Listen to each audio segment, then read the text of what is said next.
and welcome to Rate That Album, a back and forth album review between myself, Joe Fremming, and my partner in crime, Paul Muad'Dib. Paul, how are you doing? I am in a dark light, sir. So, we've been doing some pretty good albums on Rate That Album, but I feel like we haven't gotten into the muck yet. And I decided to go with an album by a band that I'm personally not a huge fan of, but I don't find them as abhorrent, I think, as a lot of people do. I went with a band that we played around with in the Joe Down. We did a podcast on a TV movie they made. We're going with Kiss's 1981 album, Music from the Elder. An ill-conceived left turn in which a band that really had no idea what they were doing decided to make a concept album. I'm going to come out and say right now, I have not been a Kiss fan. I have avoided Kiss. I think they have a ridiculous catalog. Correct me if I'm wrong, Joe. But they have a ridiculous catalog of the number of songs and albums, right?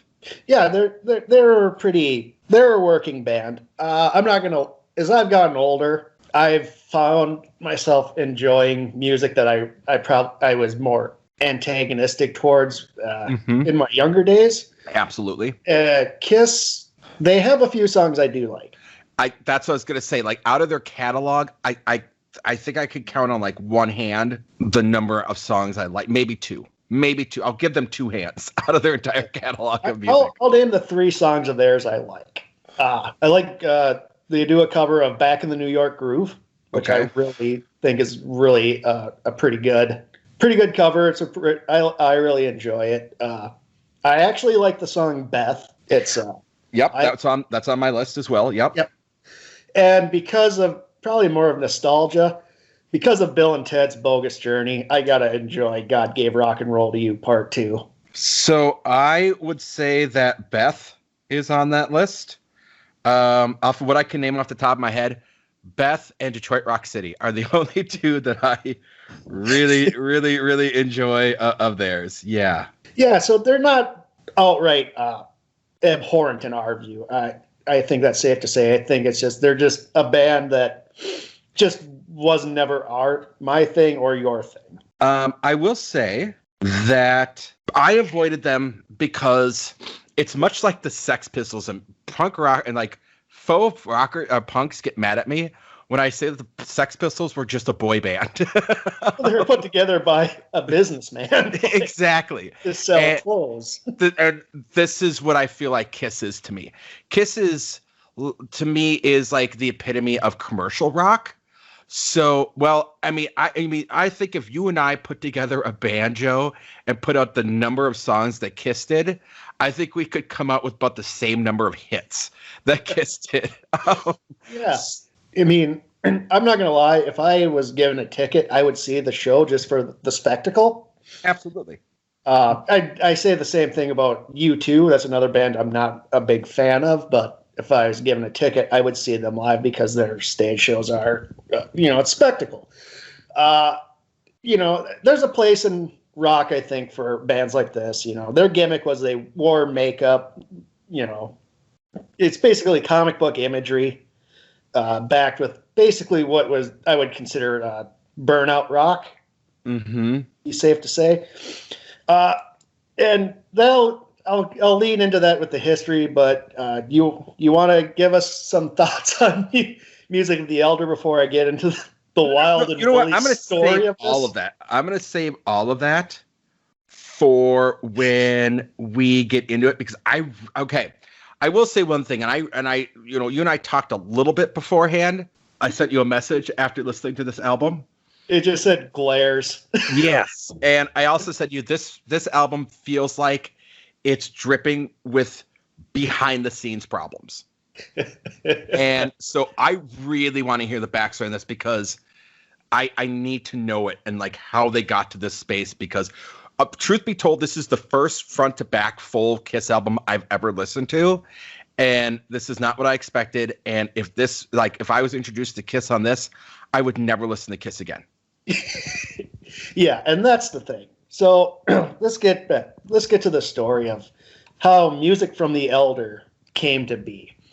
So in the late 70s, Kiss decides to take a more commercial approach with more pop radio friendly hits, including a disco-esque song, I Was Made for Loving You. Turns the fans off. Sure, it gets some radio play, but the fans turn on them. And I don't know if you've ever met Kiss fans. They're a lot like ICP fans. They are hardcore. That's what I've heard, yes. Yeah. So, especially in the 70s, that was kind of seen as a betrayal. At this time, their original drummer, Peter Criss, has left the band. And they replace him with Eric Carr, who, truth be told, a good drummer, really, really solid, good drummer, who was kind of thrown into this mess. Because what their plan is with this is they're going to go back to their hard rock roots. They're going to make a hard rock album like Destroyer, which is generally considered their best album. That's what I've heard. I have not heard it, but that's what I've heard. Like Destroyer is like the grade A Kiss that people say. Yeah. Produced by one Bob Ezrin. So they're kind of going to want to go back to their roots, and they start talking with Ezrin. At this point, he's just getting off of producing one of the greatest concept albums of all time, is Pink Floyd's The Wall. Yes, that is one of the greatest of all time. And he's going from one band in a lot of trouble to another band in a lot of trouble. And as Paul Stanley has said in his book, this was around the time Ezrin was on a 24/7 cocaine binge. Oh, Jesus. And he talks them, instead of going to back to the roots hard rock, he talks them into a concept album. Okay. Go on. Gene, they decide to go with it because, this guy is, he did The Wall. I mean, right. He's on fire at this point. Mm-hmm. So they agree. Gene Simmons comes up with basically Joseph Campbell's A Hero's Journey sort of situation of the plot. It falls apart real fast. Ace Frehley, it's debatable how much he's even on the album. He's a raging alcoholic at this point. Boy. He leaves shortly after this album's made, even though he's on the cover of the following album. Ezrin's so high on coke that the only way they communicate with him is via when they send telegraphs and tapes to his residence. They can never get him on the phone. So they're not even in the studio with him at this point. Yeah. So wait. So he's producing this thing, but he's not there? Like they can't communicate with him while they're... Yep. Oh. He's producing it from home. So they're making the album piecemeal. And that's another thing that happens is Paul Stanley and Gene Simmons are in separate studios trying to get this thing done, sending Ezrin tapes, not knowing what the other guy is up to. Oh, fuck. And another reason they want to do this, because they were never critically acclaimed. So they wanted to do a concept album to prove the critics just how clever they are. Paul Stanley in his audiobook says, trying to show people how bright and talented you are is the best way to make an idiot of yourself. And we did that with flying colors. Oh, Christ. They're doing this, and they're really into it, again, but it's done by piecemeal. Mm-hmm. They're in separate studios, like I said. So what happens is they get the album finished. And they think it's the greatest, they're like, they're up in their own ass. Paul Stanley has friends come over to his house and he makes them sit in silence and listen to this grand album they recorded. Oh, and, hangers on will just tell you how great you are. Yes, they will. So the band decides, not to really decide, then they have to play it for the album executives. Paul Stanley describes this as kind of a wake-up moment. He said it was their version of Springtime for Hitler when the album was finished because everybody's jaws were dropped and not for the good reason. It was terrible. They hated it. There was no real singles. It doesn't really, it doesn't even sound like a Kiss album with rock until like maybe halfway into the album. So what the label decides to do is change the track order. So the more accessible songs appear earlier in the album. Okay. Which undoes the concept album approach. Oh God. Okay. Okay. Go on. Yeah. This is making sense. Okay. Now they realize they have a lemon. It's just a bad album. It's released. Fans hate it. They don't even tour it, Paul. They do a couple TV performances. One of which is one of the most hilarious things I sent you is the clip of them doing "In a World Without Heroes," where the demon cries a single tear after he sings the song. Yes. So, okay. This makes sense because honestly, after listening to this album, I looked for some live versions of this. And I found like I think two things I could find like just right off the bat off a simple search. And one of them was them doing the song The Oath. And it was I had my wife listen to it, and we both agreed that this like a fucking Battle of the Bands awfulness. Like this was like 5th place in the Battle of the Bands. It was when the album was released. Paul Stanley goes to like a Tower Records, and he sees like their promotional poster, and he's just fucking embarrassed. Like he's like the whole experience for everybody involved was just terrible. From communicating with their producer via telegraphs, because like even Ezrin's wife couldn't get him on the phone because he's too fucked up on coke. You have the two leads of this band doing separate things in separate studios. Your guitarist is so drunk and not interested, he's barely on the album. And poor Eric Carr is just thrown into this mix. He's a pretty young guy. And the funny thing is, look, I got a lot of this information from Paul Stanley's audiobook, which I've become obsessed with on YouTube because each member have done audiobooks, and like there's clips of them just saying the most ridiculous things, and I've kind of fell into a rabbit hole of that. So he's talking, he's like, Eric doesn't have a whole lot of place to say, but at this time, but he's also talking about like these bands he's listening to at the time called Motorhead and Metallica, and they're just totally like not paying attention, like to like what he's like kind of maybe hinting at, like maybe this would be more of a rock instead of like crawling up their own assholes with a bullshit hero's journey thing that just falls apart right away. And I have to ask about this. So what was the track listing? Do we know what the track was supposed to be? Like what order? Or anyone? What we listened to is the correct order. So okay. Long story short, once the album's reissued on CD in the 90s, the band puts it in the correct order. Even that order, though, doesn't make sense. No. The antagonist of the story, Mr. Blackwell, doesn't show up until toward the end. Okay, so this was my question to you, because when you said, hey, this is out of order, I kind of gave them like a pass. I was like, oh, that makes sense. But now you're telling me that I listened to it in the right order. Oh, now I got to ask, because I am a big Lou Reed fan. I am a huge Lou Reed fan. And I don't know the story behind it. I don't know if you do, but Lou Reed like helped lyrically in a couple of these songs. I have no idea. I did not hear anything about that. I have not heard of any connection with Lou Reed and Kiss besides they're both from New York. Okay, so my understanding of this was that, just give me 1 second because I want to be accurate when I bring this up. That Lou Reed helped with 2 tracks, but he's not like accredited for anything. But supposedly. Well, a couple songs, Darklight and World Without Heroes. Yeah, World Without Heroes at Dark Light. Now, the thing with that is that, again, I'm a big Lou Reed fan. I don't know the story of how he got in there or anything. And I didn't know he wrote with Kiss. Like, I don't know if they took songs that he already had and did something, because I don't see him credited. He's never taken credit for this album. They've never credited him for this album as far as I know. So, like, I didn't know if you knew where that connection came from. I don't. But Lou Reed, it doesn't surprise me. He was an enigma. He did that album with Metallica.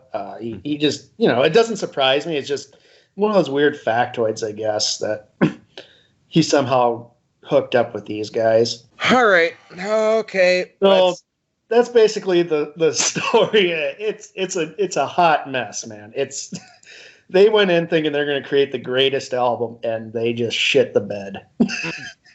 So if I'm also kind of linking this up to some things that we've talked about in the past, this is like the Maximum Overdrive with Bob Ezrin. Paul Stanley likened it to the Stonehenge scene in Spinal Tap. Genius. So I want to do this one a little bit different, Joe, if you don't mind.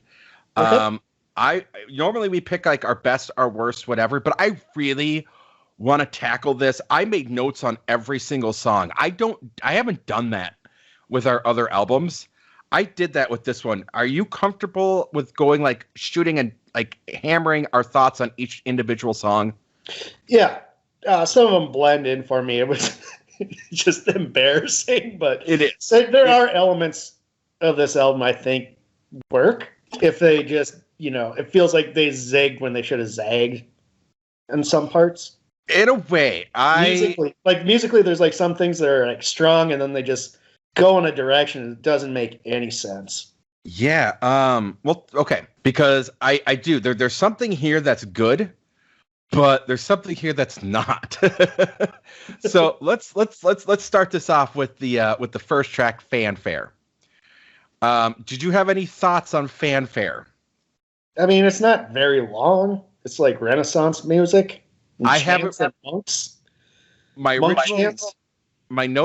Is it monk techno? Yeah, it's they're. The thing is, like, I see what they're trying to do, and to quote Happy Gilmore, I don't like it. Yeah. Okay. So, my thought on this is I had this written down as dollar store cartoon Lord of the Rings knockoff. Yeah. It's it's pretty basic for they fucked up even a basic concept album, Paul. Well, and here's the thing, like when you hear Fanfare, when I hear Fanfare, I think of a flourish, right? I think of like fanfare, like exactly what it is. This is like a low-key intro. Like, this is not a fanfare. Like, fanfare typically has, like, a brass section to it and things like that. This is, like, and don't get me wrong, I love Randy Rhoads, but this is, like, something Randy Rhoads would have fucked off with and said, I'm never using this again. Yeah. Okay. Next one, Just a Boy. Yeah, this is when you realize this is not going in this is not going in a good direction. Oh man. And I just want to say, like, the parts of this album that at least the parts I appreciate is when they actually sound like Kiss. And it's few and far between a lot of the times in this album. There is. It's very few and far between. So I just want to read off some of the lyrics, because I wrote down some of these lyrics for these albums, for these songs, because this is supposed to be a concept album, right? So the boy, but I'm no hero, though I wish I was, for I am just a boy, too young to be sailing. I am just a boy, my future is unveiling. I'm so frightened of failing. Who okayed these lyrics? Like, who okayed these lyrics? And with this particular song, I don't know who said it was okay to go falsetto. Yeah, that was another thing that in my notes was falsetto vocals. Like, yeah, what? It doesn't work.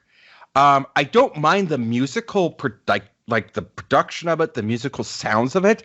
I didn't mind that. Like, musically, okay, this is something you could do. But then you have Kiss trying to sing on it, and it's not built for Kiss. Did you pick up that a lot of like the guitar licks and solos sound suspiciously a lot like Gilmore's tone in the wall? Oh, all right.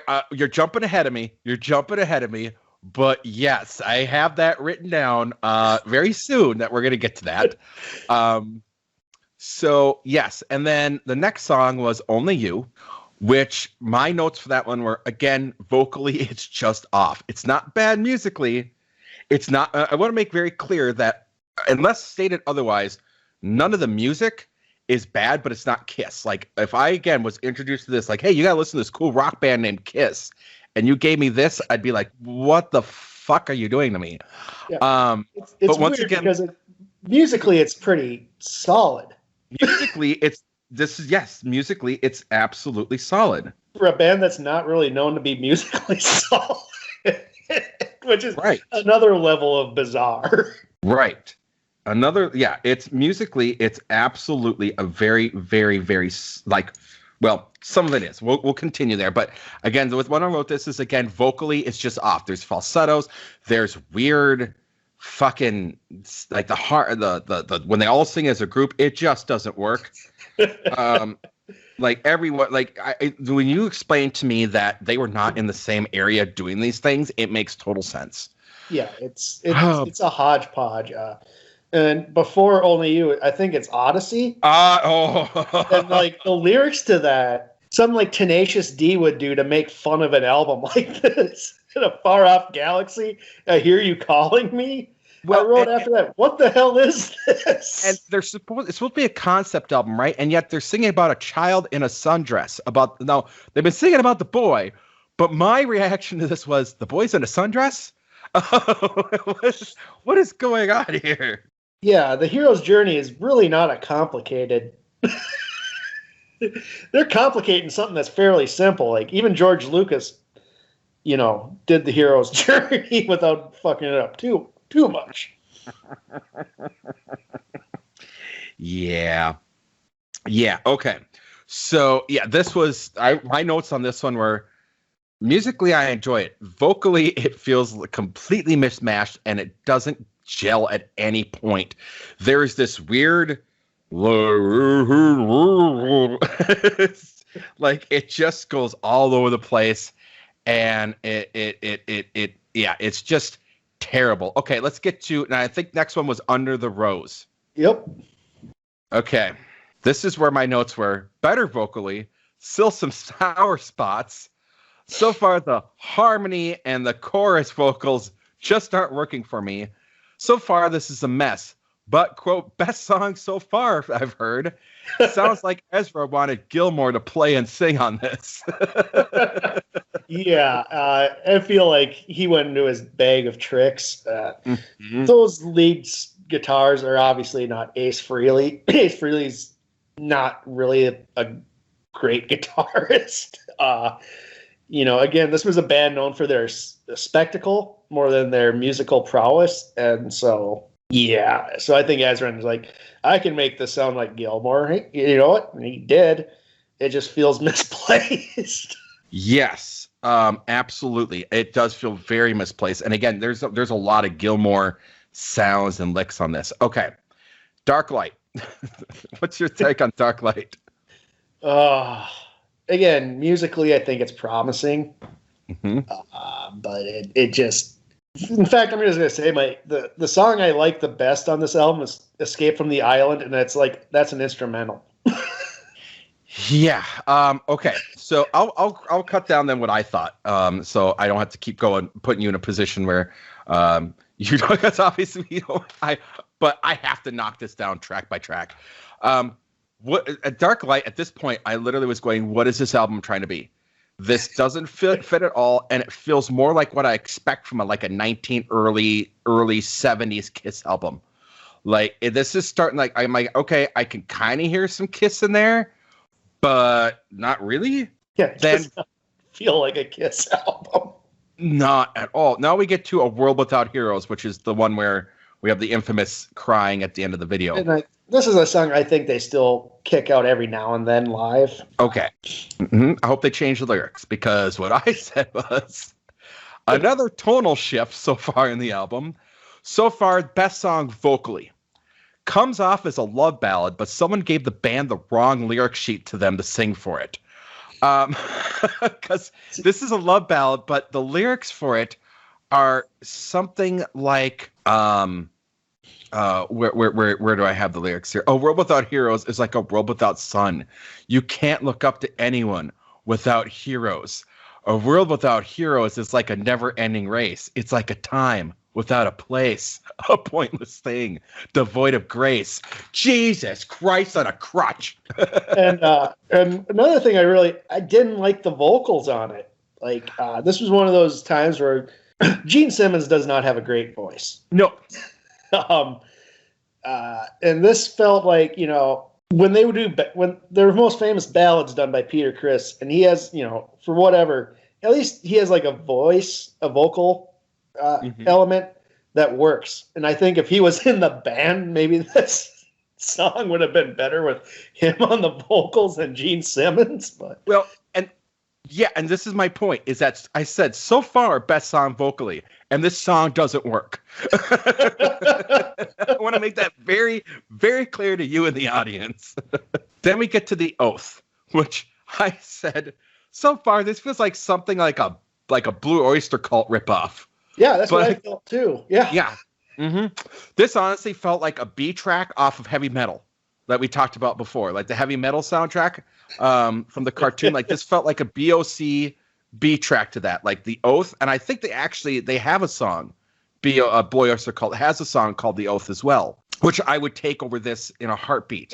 But I did write it positively. It was, I guess, the most engaging song so far. Oh. Then we get to Mr. Blackwell, and I said, did I get a song from a different album? Yep. The vocals on this album are really trying. I'm struggling to get through the vocals for this album. Oh, even like the rhythm of this was weird. It's it's almost like a Boris the Spider vibe from The Who, but it doesn't work. And again, like if you're following the continuity of the story, this is the antagonist. This is like the Darth Vader to the Luke Skywalker, and he pops in third to the last song. Yes. I have lyrics here that are just trite as fuck. You're not well, Mr. Blackwell, we can tell. You're not well, Mr. Blackwell, you can go to hell. I'm a sinner who just loves to sin. I'm a fighter who just loves to win.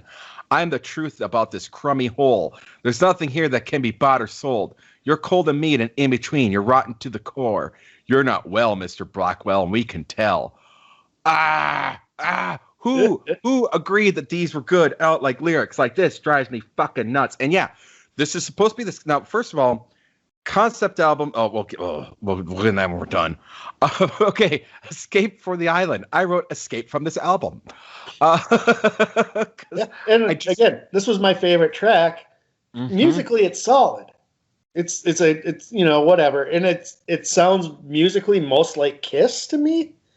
This, yes, I do the last track, and without the obnoxious vocals of the members of Kiss, I like it.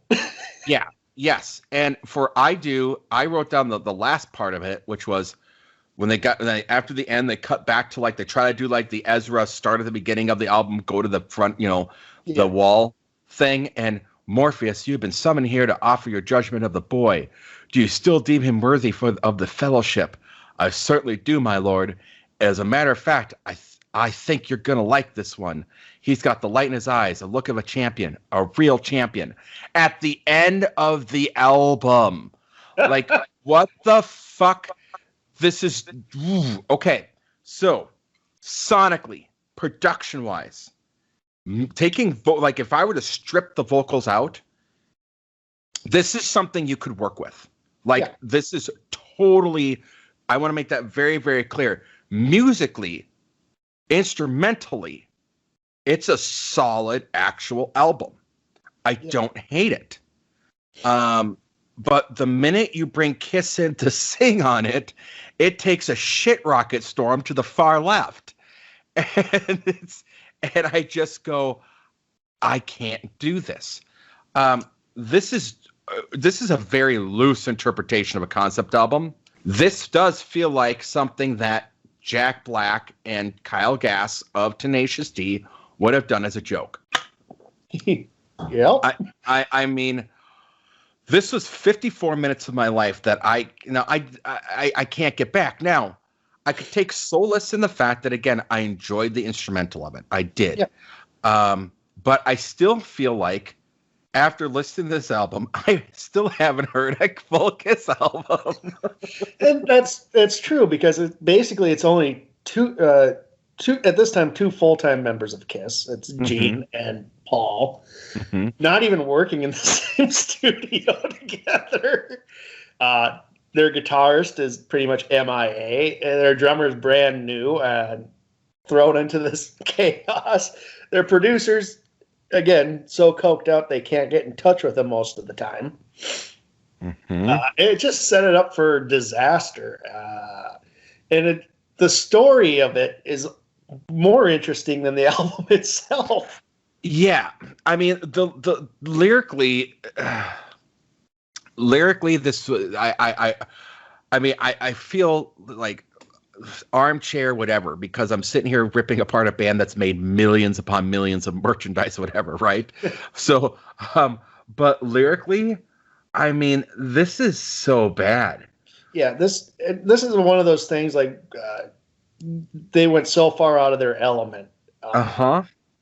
You know, who has contributed? Do we know who has contributed for writing these lyrics? Oh, I'm sure they're just Paul and Gene. Oh my God! Someone should have taken that away from them. Yeah, well, you know, again, they wanted to do an album to prove to the critics that they were more than just a gimmick band, and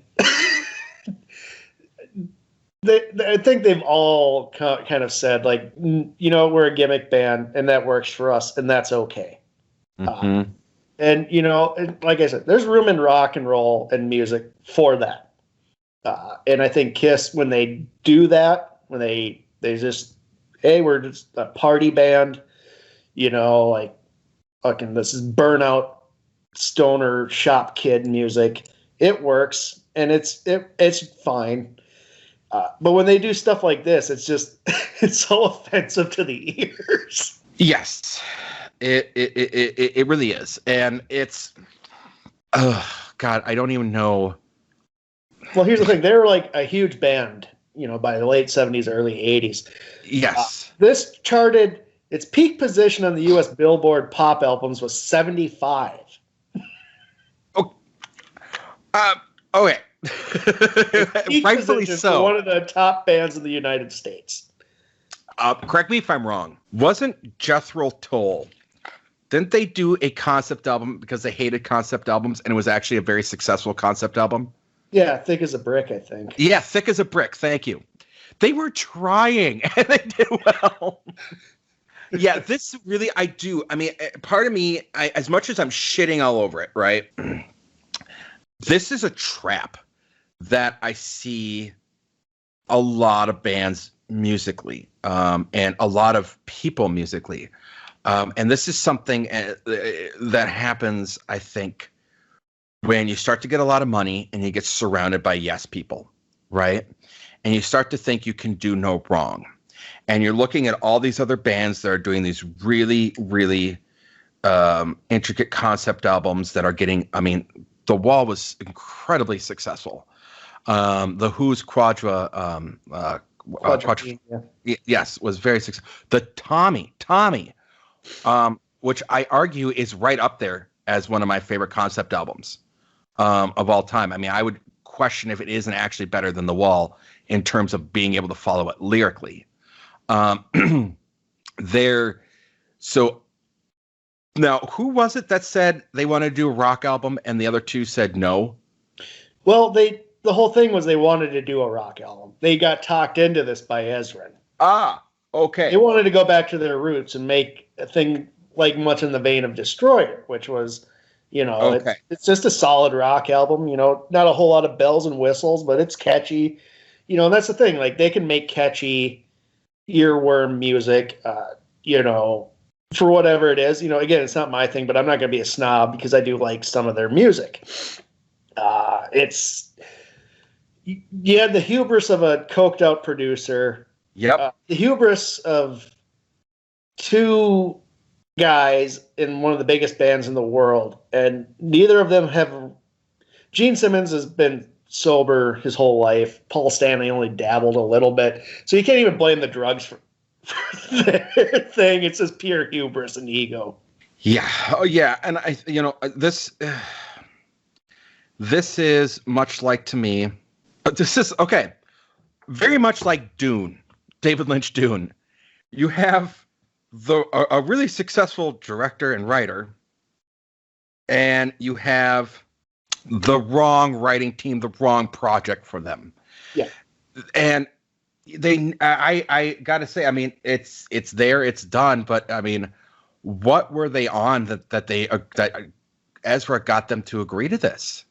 I think just playing to their egos. Think you know, you have again Ace Frehley, so drunk, raging alcoholic. He's not participating a lot in these decision makings. I think it's just when you play into the egos of like so many people like Paul Stanley and Gene Simmons, especially at this time.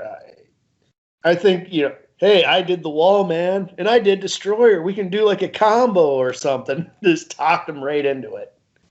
Yeah, I gotta think that's what that was, because this is, whoo boy howdy. Yeah, it's when this band sticks in their lane, they succeed a lot better. When me and Brown did the review of Kiss Meets the Phantom of the Park, it was God. They wanted to branch out into movies.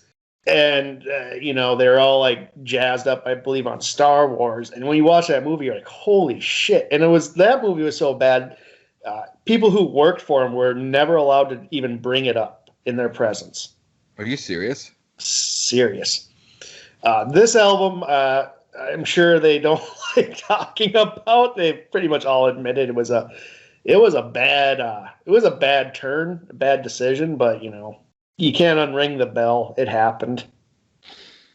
And then in the 80s, they kind of went back to more of the power pop rock stuff, which was just, their 80s stuff, whatever. There's nothing really in there I enjoy.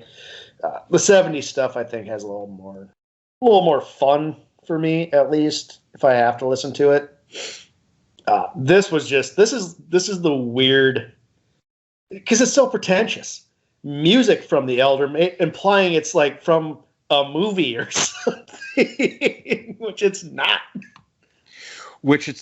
And it's, again, when you look at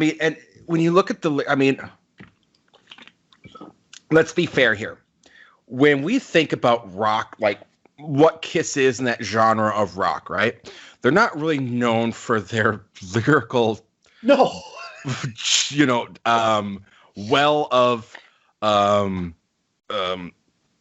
the word I'm looking for here? Help me out here. They're not deep, right? Yes. There's not a lot of, and again, there's plenty of room in music. I like a lot of. This is for the band that did Love Gun. Yeah. Cold Gin. Rock and roll all night, party every day, Yes. There wasn't a lot of depth. There wasn't a lot of meaning to it, other than we know Love Gun's about one of the members' cock, right? So this to me is almost like if the Ramones did a concept album. It's just doesn't belong in their wheelhouse, like it doesn't make a whole lot of sense. It doesn't make a lot of sense. And again, when I look at the lyrics of it, and I was reading off some of it, it's so trite. It's shallow, man. It's very shallow. Thank you. And so I feel bad. Like, I actually feel bad for any of the fans that like would have thought like we're getting a new Kiss album. I'm sure, because again, this wasn't the time of the internet and things like that. You got a lot of information from interviews and magazines and word of mouth, and they heard, hey, we're going to go back to Destroyer, and they got this handed at them in the wrong order even. The fans didn't like it. I think some of them have softened to like at least some of the songs on here. Even the fans don't really care for this. The real question is, who is this album for? And was for the egos of Paul Stanley and Gene Simmons. Yes. They wanted to impress critics, and just backfired so miraculously. And jaw-dropping. It's even with the help of Lou Reed, man. Yeah, I mean, and I love Lou. I love Lou. I absolutely love Lou. And this is not. Yeah, even lyrically. I mean, okay. All right, I'm done. I'm done. Anything else? No, I mean, again, this is like a weird curio in music history. It's one of the reasons I wanted to pick it. One, I had never listened to it. And two, like, the story behind it's so fascinating. It's just like, it's one of those situations like everything that could go wrong did. And it did in flying colors, man. Like, it was, ill-conceived from inception to the very end. It was just not a good idea. It's not good. But, like I said, there are elements, the musicianship on it and the music is not bad. No. There's ideas in there that I think, like, if they expanded on and did something different and it wasn't a concept album, might have been a lot better. So I will totally say I am the first one to admit I am a sucker for like Renaissance style guitar. Like I myself, when I play guitar, I don't play with a pick. Even my electric, I don't play with a pick. I have calluses on my under my nails because I will strum that way, and so I can get into a picking style when I want to. I am a sucker for anything Renaissance style. And so when Fanfare first started, I was like, this feels like the 1970s Lord of the Ring knockoff. Like this is like someone wrote something for that and they're like, it's not good enough. We want something more. I was already kind of worried on this one. But yeah, I cannot argue that the musicianship of it is great. It's just, Ezra had to be coked out. Anyone had to be coked out or fucking blackout drunk or, I mean, I can't imagine. I mean, you're not, any stoner would have listened to this and been like, man, that is not working. Like these guys, like, wow, but cokehead's like, yeah, man, I totally think that. Yeah, listen to that note. Oh God. And yeah, it doesn't have, could have gotten into this one. and one of the things it's missing to me that I think a lot of good concept albums have is space. Yeah. Is the part where the music builds and swells, and it's a great place for solos and music to really build upon.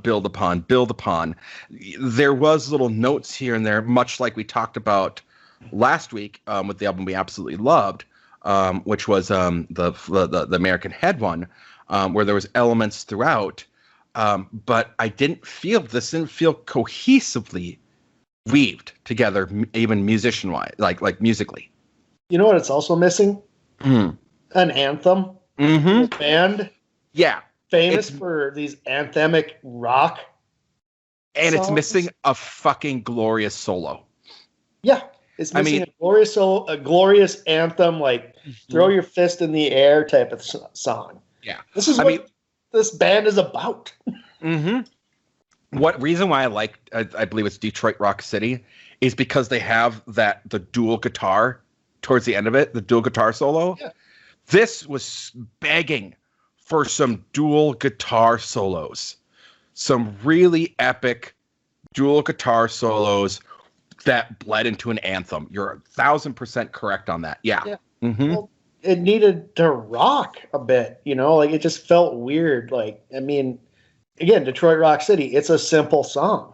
Mm-hmm. And for a 1981 concept album, this felt like a 1973. Yeah.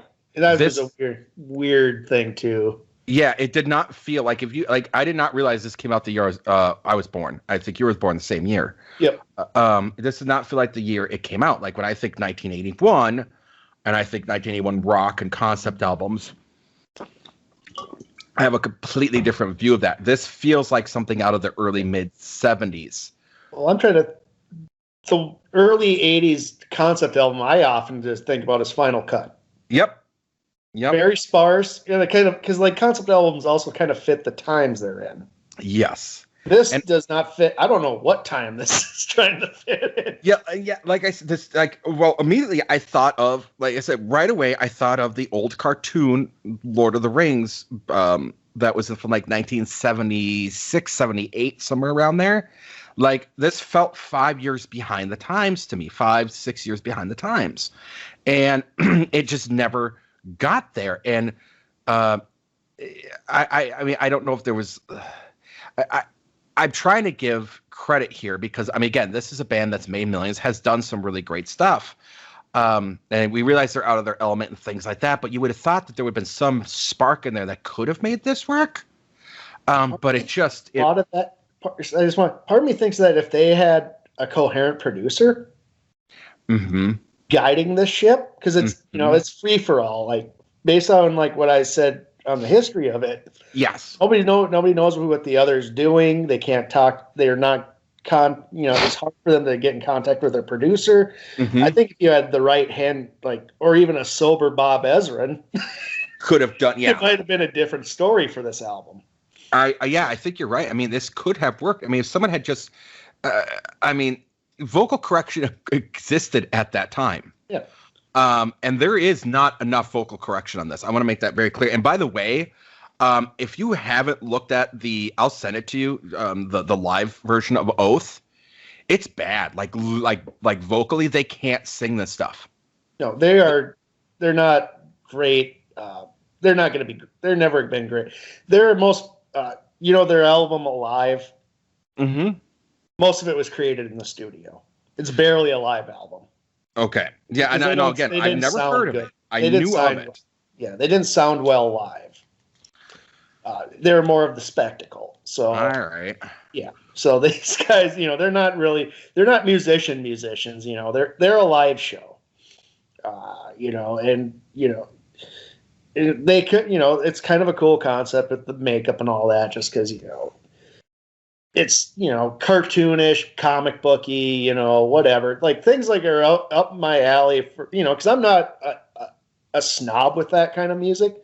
One of my favorite punk bands is the Misfits, who absolutely did a lot of like what Kiss did, but they did more darker.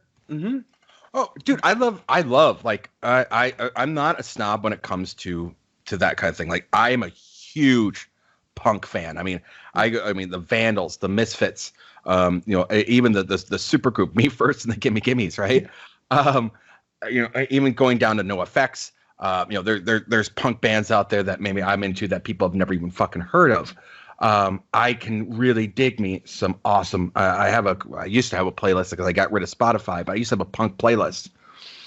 Yeah, so sometimes like when there's a gimmicky band, I'm not against it. And like I said earlier, Kiss do have songs that I enjoy. They have songs that you enjoy. Yep. I will urge you to listen to just re-listen to Ace Frehley's Back in the New York Groove. I fucking love that song. Okay. I've used it on Joe Downs before, especially when we're getting back into crappy 80s action movies after we're going to like highbrow movies. I always throw Brown back in the New York Groove. I will definitely check that out. I will probably, because of this, seek out a little bit more Kiss, just to try to give them a little bit more fair of a shake, because this is, my kids were listening to it. I listened to this album a couple times today, actually. I listened to it beforehand, and I always try to get into things right, before we record throughout the day. And I had my wife listen to it, and oh my God, everyone was like, "Dude, really? You have to? Are you listening to this right now? Like, didn't you listen to this already? Can you please turn this off?" Yeah. But this is one of those albums I wanted to do just because it's interesting, and I like deep diving into like these bands, and like I'm a sucker for like I'll watch a documentary on bands I hate just because I'm fascinated by it. I hate the band The Eagles, but I watch their documentary just because I'm fascinated by these stories, because a lot of times they're so over the top and ridiculous. Like this was a concept album recorded piecemeal. Yeah, you can't do that. No, with no coherent real vision to it. That's why, like, when you do a concept album, it's good to have one guy who has the vision of what the concept is. Floyd had Roger Waters. He was very, laser focused on the concepts. Yep. Here you had two different people working on two different fucking things. Yeah, that's harsh. And again, to have a producer that's not there, that's not correcting things in real time, that had to be incredibly frustrating. And sometimes, like recording in piecemeal, it has worked in the past. The most obvious, I would say, would be Guns N' Roses' Use Your Illusions 1 and 2. Mm-hmm. Recorded in piecemeal, like tapes being sent back and forth between the band members and Axl. But that's an exception to the rule. Yes. Yes. It's a miracle that worked. This is probably how it usually would happen if you do that. I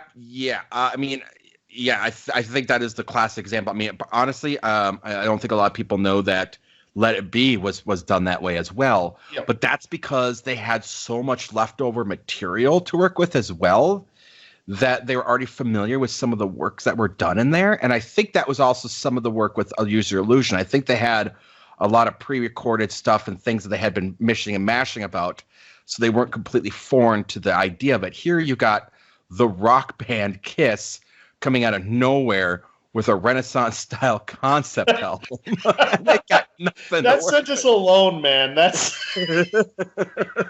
should be enough to, like, have the universe, like, fold in on itself. Well, maybe it wasn't the Higgs boson. Maybe it was this album that put us down the darkest timeline. Plug time, buddy. What do you got going on? We haven't done recommendations. Oh, God, fuck you. I would say no. Again, and here's the thing, like, there are elements that kind of work here. Yes. But overall, it's a dud. It was this whole thing of Kiss doing a concept album, like, it was dead on arrival. They should have probably stuck to making just a rock album like Destroyer again. But I'm actually gonna say I do recommend this, but for a very specific person. Okay, and that person is someone who wants to talk to Kiss, get the royalties for this particular album, cut out the audio, and remix it and redo it as their own. Like, that is the only time you should pick up this album, because musically it's there. There's things that you could do with it. And I think there would be some really cool stuff that someone could wipe the audio tracks out of and leave the music into it and maybe build upon and do certain things with. But other than that, for the love of God, stay the fuck away from this album. Now let's do some plugs. Yes, what do you got going on with the Joedown? Because it's busy, next week we'll be releasing the review of Ghost, starring Patrick Swayze and Demi Moore. Following that up, because I like to torture Joe Brown, we're going to be reviewing his all-time favorite movie, Goodfellas, because I want him to feel pain. Again, Goodfellas is a fantastic movie. So it's a fantastic movie. It's mostly going to be a lot of our joking around with a lot of things. So. Yep. No, Goodfellas is a great movie. On my end, I finally got, again, all these, I don't know why I plug anything right now, because everything that you hear is like already going to be done and up. But posterity, Paul. Posterity. Okay. So I'm in the process. I finally got all the Cast That Movie first season pulled and all that stuff squared away, and that will be getting migrated over to where this is all going to be hosted. That's going to be changed to the name of the Pod Downs. I didn't think the Joe Pods were going to work so well because it's not you and Joe doing those particular podcasts. So I thought the Pod Downs would be a little bit easier and make a little bit more sense for it. So everything's going to be housed at the Pod Downs. So I'm going to have the naming conventions, everything that's all set up, ready to go. I just got to pull the trigger on that one. Then I will be recording finally recording the first season, the first episode of the second season, of Cast That Movie, with two new co-hosts. And I don't know. I don't know what names they're going to go by, so I'm not going to say anything on that. But that we will be doing Waterworld, which I'm like. That was the fact that they sat through and watched Waterworld for me, and came to me with ideas of things from that movie. Like said, okay, I'm on the right track with the right people here. And then we're going to introduce a new element to to that. Like it's going to be different. It's going to be different than what you're used to, but it's going to be a lot of the same stuff and just kind of a different spin because of the fact that, Scott's influence in it. And that was very sacred to what him and I think had. So I wanted to go with a very different format. And I also have two different people's input on what they want to do. So we're going to get rid of the dream projects per se. But I'm going to leave it there because there's still going to be an element there of it. Man, I'd love to hear you guys' dream project for Kiss's making of music from the Elder. Oh, God, someone should make that fucking movie because I just want to see a coked up Bob Ezra on stage, on screen. And then, the Stranger Things thing is going on. So, a lot of stuff within the next couple of days. The website should just be flooded with new material. So that's great. And other than that, that's all I have as far as stuff connected to this. All right. So, Paul, what's your pick for Rate That Album? For next week, we're going to do Lou Reed's Metal Machine Music. Oh, boy. Are you familiar with this? I have heard it, Paul. Jeez, I might as well follow this one up with Arc by Neil Young. Just feedback. Yeah. An hour and a half of feedback. yeah, we're gonna do Metal Machine Music. I am game. Yeah, perfect. Because I like to go with I like to go with things no one's ever heard of, and I think you like to go down that road too. And as much as I love Lou Reed, this is something that needs to be talked about. Yeah, it's it was something. He did something. All right. Well, I'm not telling you what my next pick is. That's fair. That's fair. I'm being kind and giving you some advice ahead of time. I don't want yours because I love being surprised. Yeah, you picked an album that's like I would rather listen to music from the Elder compared to. Well, we're digging into it. We're digging into metal. Yeah. I don't know the story, so I'm kind of interested on your deep dive with that. Oh, there is a story. There is a story. Oh, when it comes to Lou Reed, there's always a story. There's always a story, and there is some deep story here. Absolutely. I love Lou Reed. I've heard this album. I don't know much about the story, so I'm really interested for that next week's episode. Yeah, you're gonna love it because I have a lot of information about this one. Yep. Okay. Well then, Paul. Until next time, imagine a world without heroes.